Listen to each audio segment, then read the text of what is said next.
Hi friends, ಎಲ್ಲರಿಗೂ ನಮಸ್ಕಾರ. Welcome back to Dashima YouTube channel. ಇವತ್ತು ನಾನು ಸೊಡ್ಗೆ ಕೊಯ್ಯುವ ಅಂತ ಹೊರಟಿದ್ದೀನಿ. ಸೊಡ್ಗೆ ಕೊಯ್ಕೊಬಂದು ಅದ್ರ ಜೊತೆಗೆ ಆಲೂಗಡ್ಡೆ ಸೇರಿಸಿ ಸಾಂಬಾರು ಮಾಡುವ ಅಂತ ಇವತ್ತು ಮಧ್ಯಾಹ್ನ ಊಟಕ್ಕೆ. ಹಾಗಾಗಿ ಎಲ್ಲ ಸೊಡ್ಗೆಗಳನ್ನು ಕೊಯ್ತಾ ಇದ್ದೀನಿ. ಇದು ತಿನ್ನಲಿಕ್ಕೆ ಎಳೆದಿರುವಾಗ ತುಂಬ ಟೇಸ್ಟಿಯಾಗಿರುತ್ತೆ. ಹಸಿಯಾಗಿ ತಿನ್ನಲಿಕ್ಕೆ ತುಂಬ ಟೇಸ್ಟಿಯಾಗಿರುತ್ತದೆ. ಈಗ ಇದು ಬೆಳೆದಿದೆ, ಈಗ ಎಳೆದೆಲ್ಲ ಇಲ್ಲ. ಈಗ ಸಾಂಬಾರು ಮಾಡುವಷ್ಟು ಬೆಳೆದಿದೆ. ಹಾಗಾಗಿ ಎಲ್ಲವನ್ನು ಸೊಡ್ಗೆಯನ್ನು ಕೊಯ್ತಾ ಇದ್ದೀನಿ. ಸೊಡ್ಗೆಯನ್ನು ಕೊಯ್ದು ಇವತ್ತು ಸಾಂಬಾರು ಮಾಡುವ. ನನ್ನ ಚಾನಲನ್ನು ಸಬ್ಸ್ಕ್ರೈಬ್ ಮಾಡ್ಕೊಳ್ಳಿ ಫ್ರೆಂಡ್ಸ್. ನನ್ನ ಚಾನಲಲ್ಲಿ ಇಂಥ ಹಳ್ಳಿಯ ವೀಡಿಯೋಸ್ಗಳು ಬರ್ತಾ ಇರ್ತದೆ. ನಮ್ಮ ಮಲೆನಾಡು ಬೆಟ್ಟಗಳಲ್ಲಿ ಸಿಗುವ ಹಣ್ಣುಗಳ ವೀಡಿಯೋಸ್ಗಳು, ಮರಗಳ ವೀಡಿಯೋಸ್ಗಳು ಮತ್ತು ಹಳ್ಳಿಯ ಲೈಫ್ ಸ್ಟೈಲ್ ವೀಡಿಯೋಸ್ಗಳು ನಾನು ಶೇರ್ ಮಾಡ್ತಾ ಇರ್ತೀನಿ.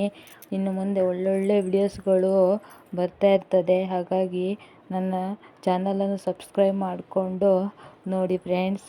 ನೋಡಿ, ಎಲ್ಲ ಸೊಡ್ಗೆಗಳನ್ನು ಕೊಯ್ದಿದ್ದೀನಿ. ಈಗ ಅಷ್ಟು ಸೊಡ್ಗೆ ಕೊಯ್ದಾದ್ಮೇಲೆ ನಾನಿವಾಗ ಸಾಂಬಾರು ಮಾಡ್ಲಿಕ್ಕಂತ ಹೋಗಬೇಕು. ಸಾಂಬಾರು ಮಾಡಿ ನಿಮ್ಮ ಜೊತೆ ಸಿಗ್ತೀನಿ ಫ್ರೆಂಡ್ಸ್. ಬ್ಲ್ಯಾಕಿ, ಇವಳ ಹೆಸರು ಬ್ಲ್ಯಾಕಿ ಅಂತ. ಇವಳು ಕುತ್ಕೊಳ್ಳೋದೇ ಹೇಗೆ, ಕುರ್ಚಿ ಮೇಲೆ ಮಲ್ಕೊಳ್ಳೋದು, ಕುರ್ಚಿ ಮೇಲೆ ಕುತ್ಕೊಳ್ಳೋದು. ನೋಡಿ ಕುರ್ಚಿ ಮೇಲೆ ಹೆಂಗೆ ಕೂತಿದೆ ಅಂತ ನೋಡಿ. ನೀವು ನೋಡಿ ಫ್ರೆಂಡ್ಸ್, ಹೆಂಗೆ ನೋಡ್ತಾ ಇದ್ದಾಳೆ ಅಂತ. ಬ್ಲ್ಯಾಕಿ, ಬ್ಲ್ಯಾಕಿ ಎಂತ ಮಾಡ್ತಿದ್ದೆ ಬ್ಲ್ಯಾಕಿ? ಈ ವಿಡಿಯೋ ಇಷ್ಟ ಆದರೆ ಲೈಕ್ ಮಾಡಿ, ಶೇರ್ ಮಾಡಿ, ಕಮೆಂಟ್ ಮಾಡಿ, ಸಬ್ಸ್ಕ್ರೈಬ್ ಮಾಡ್ಕೊಳ್ಳಿ. Thank you for watching. Bye bye ಎನ್ನೆ ಬ್ಲ್ಯಾಕಿ, ಬಾಯ್.